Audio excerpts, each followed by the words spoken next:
Hey guys, this is Sean at Leather World Technologies, and today we're going to do a video showing the use of our Aniline Leather Recoloring Kit.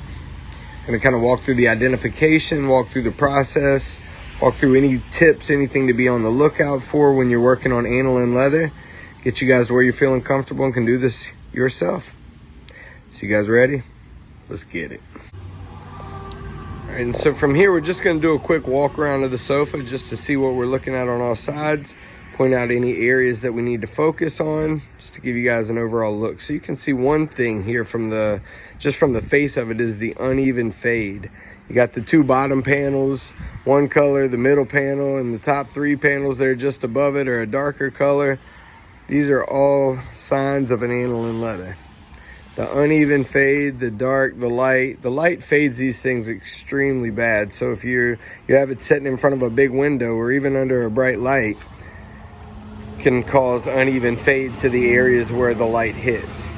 The other thing you'll see here, which we're gonna have to focus on, and this is also extremely common, is the body oils. And on this particular sofa, it's just in one area really. And it's just where they're hand grab. A lot of times you see this at the legs. You'll see it at the head area. What this really is telling me is that this person was probably wears a lot of pants and maybe was tall. It doesn't really look like their head's set on the back cushion, nor does it really look like you're getting any accumulation there at the leg area where you will normally see it. But this is also very easily defined by the darkening effect that you see.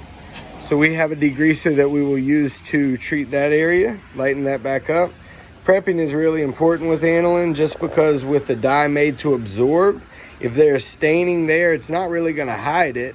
It's not gonna cover it and make it go away. It's just the dye will absorb into that stain, and normally it just stays more prevalent. So that prep and that clean is really important on the front side.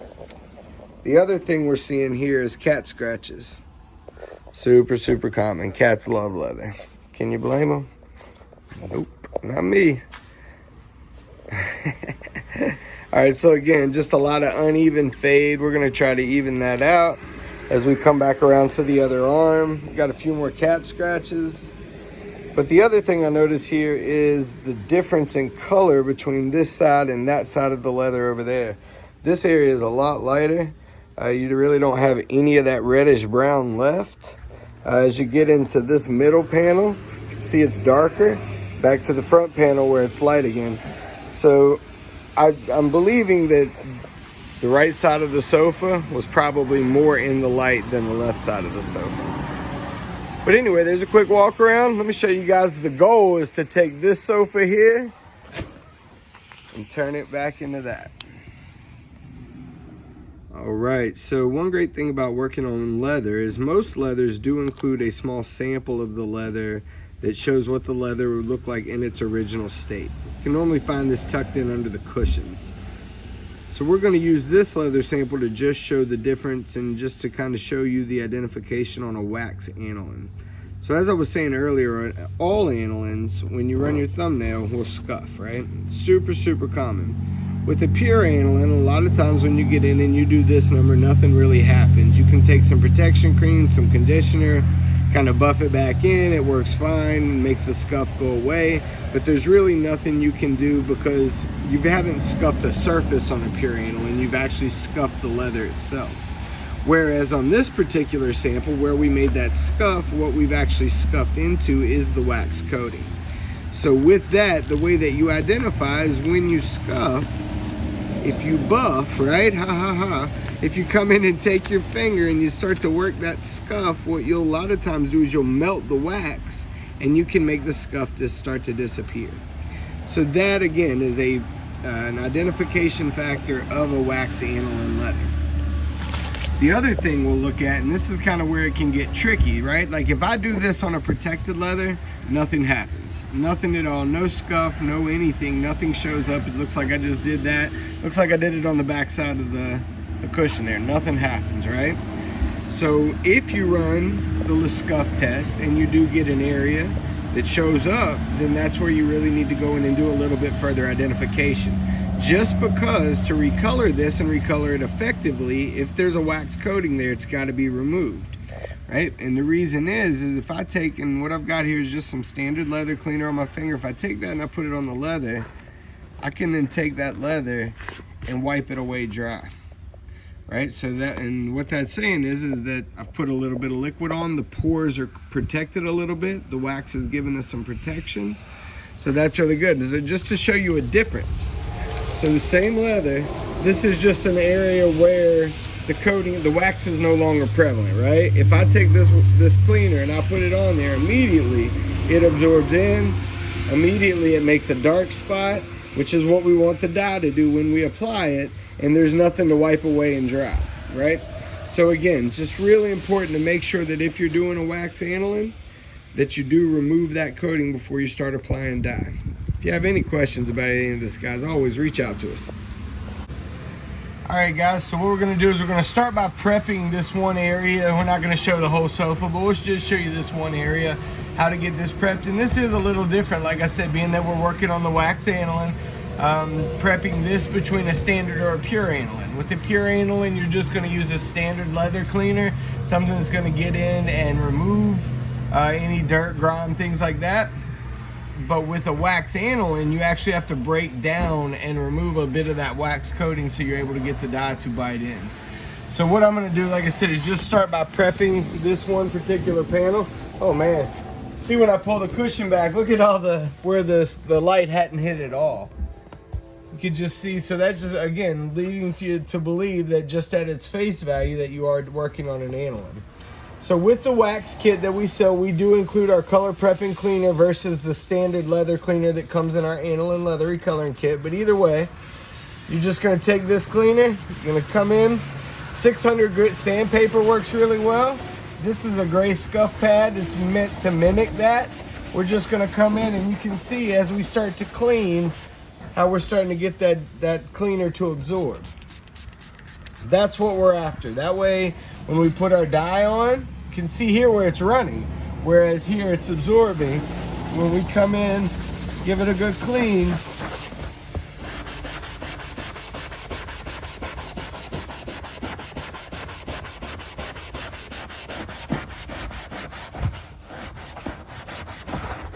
we're able to break that wax down. We can remove it. We still got to do a little bit more, but just get in and clean it real well. Get it to where nothing is running. That way when you put your dye on, your dye will absorb evenly and straight into the leather. So we're gonna do this process to the remaining portion of the leather and we'll be back. All right, guys, so now we're gonna look at that area that we were talking about with the body oils, that hand area. Like I said, very easily defined by a darkening effect to the leather. Also, little detective skills will show you wherever the body contacts is where you're gonna get these. So we have came in here prior and just used a little bit of the color prep just to break open the surface a little bit. You're gonna see where the oils have actually started to break down the surface of the leather. There's a little something we can do about that, but it's gonna have to be done after we recolor it. Just because when it comes to holes, tears, deep cracks, your standard leather fillers and those types of things are non-porous. So what that means is if you put a leather filler on it, the aniline dye isn't gonna absorb in. So anything that you do as far as color-wise would have to be done prior to applying any type of repair products on the backside. But right now what we're gonna do is we're gonna apply leather degreaser to this area. Super easy process. Just take your degreaser. Right now we're offering it in a paste form.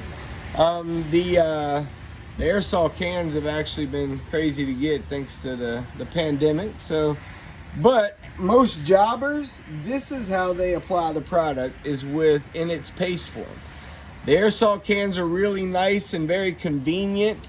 However, this allows them to kind of focus the degreaser and the amount of degreaser in which they want on the areas that they want. You just paint it on, right? Just kind of soak it in. And what's gonna happen is after, I don't know, a half hour, 45 minutes or an hour, so this area is gonna be white. At that point, this degreaser will have turned to a dust, and the dust will absorb more than the leather will. So that's what's gonna start to remove those oils into the surface. and allow them to actually be pulled directly out of the leather as opposed to just moving them around in this one particular spot. So that's the degreasing process.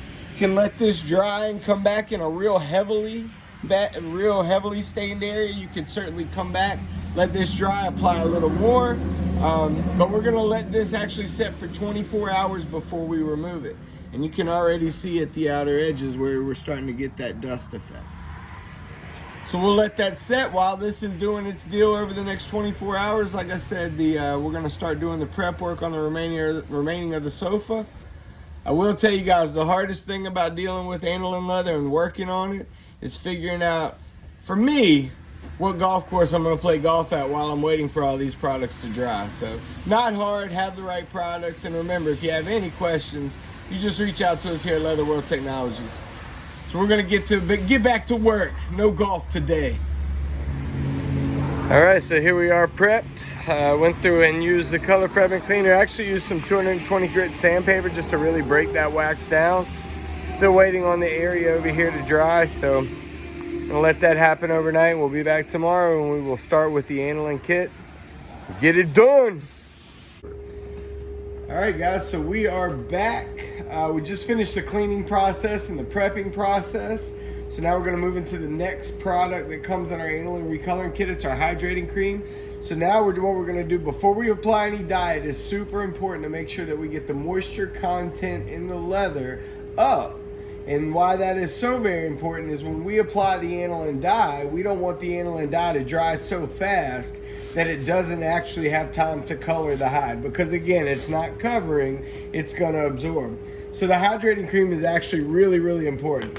So I'm just gonna start, you get your soft cloths that come in the kit. I'm just gonna take a little bit of my hydrating cream, I'm gonna pour it on the cloth, kind of bat it up, and then we're just gonna wipe a thin coat all over the leather. Just slowly letting that absorb.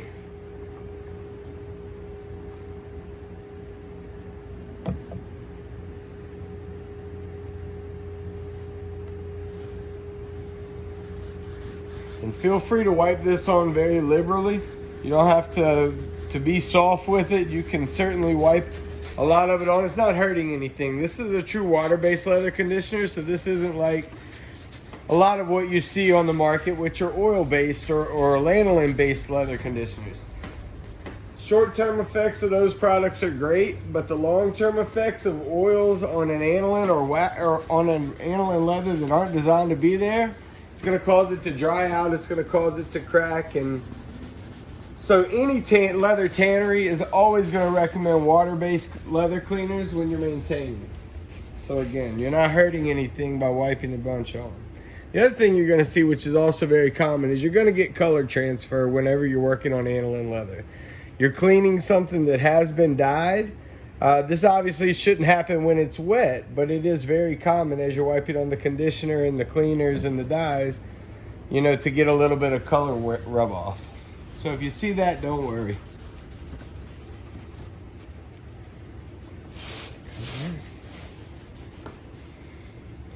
A little bit of my excess, get down here on the sides.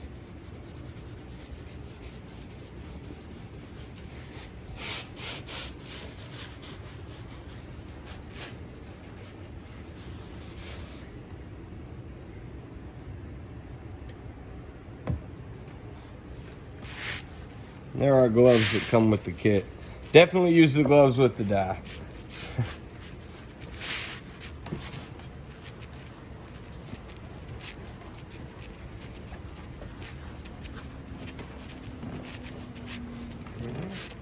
So it gives you guys a good idea of what it's going to look like. We're going to go ahead and finish the rest of our cushions. This is one cushion which we've already gotten finished. You can see the top. It's starting to dry a little bit. It's not going to stay this color. The dye is what's designed to give us our color back, but still got a little bit of that wet look, giving us a nice rich appearance. You can see here on the front that we're not worried. You know, we've kind of done away with all the uneven fade, which is great because when we apply our dye, that's what we're going to get, is that nice even finish.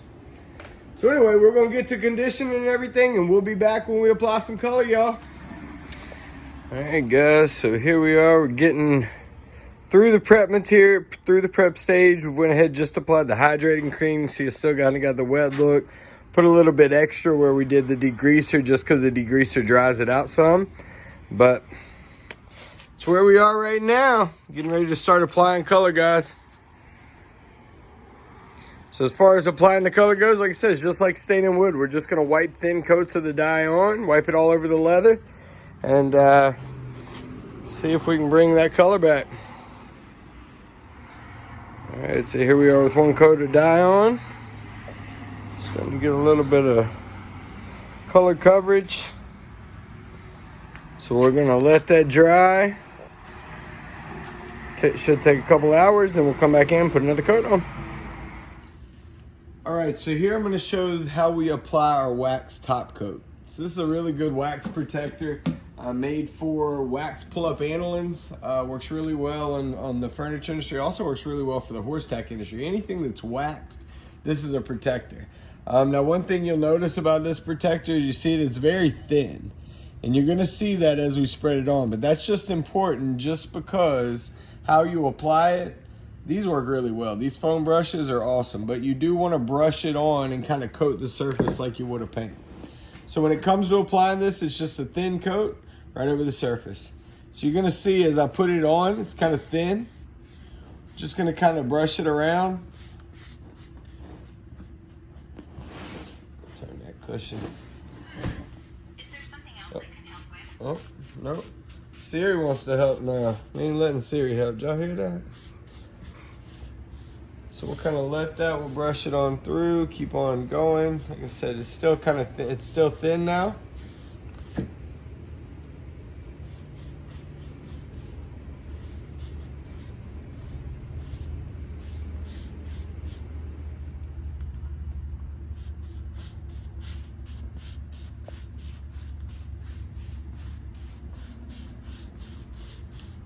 Now as it sets a little bit, now you can come back in and start to thin and smooth out and even out that surface. And just lightly brush it, and it loses that, or it's running down and kind of that, some of that liquid consistency.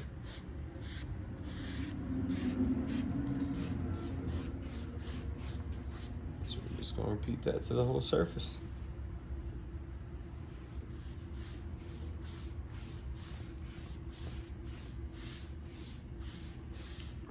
Over what we applied.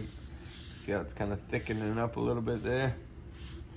Just brush out. Don't worry about if you have cross lines. When this stuff cures, it dries super clear. So none of that'll be visible. Flip it around here. So if you can take the cushions off, you know, obviously you can use a tabletop to apply this.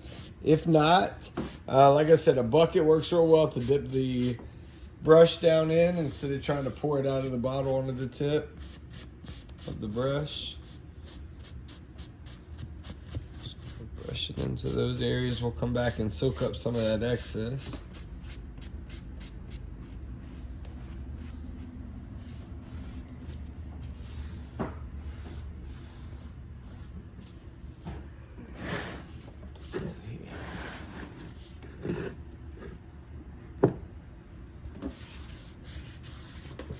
A lot of times this wax top coat, if you have that dry look, even without dye, it'll start to pull some color back. Revive it back to its pretty appearance.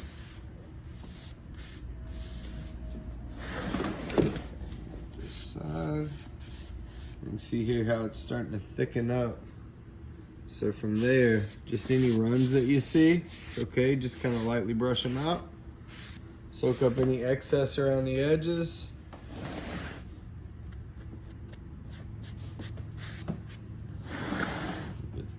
Just pop that out of that crease in the middle.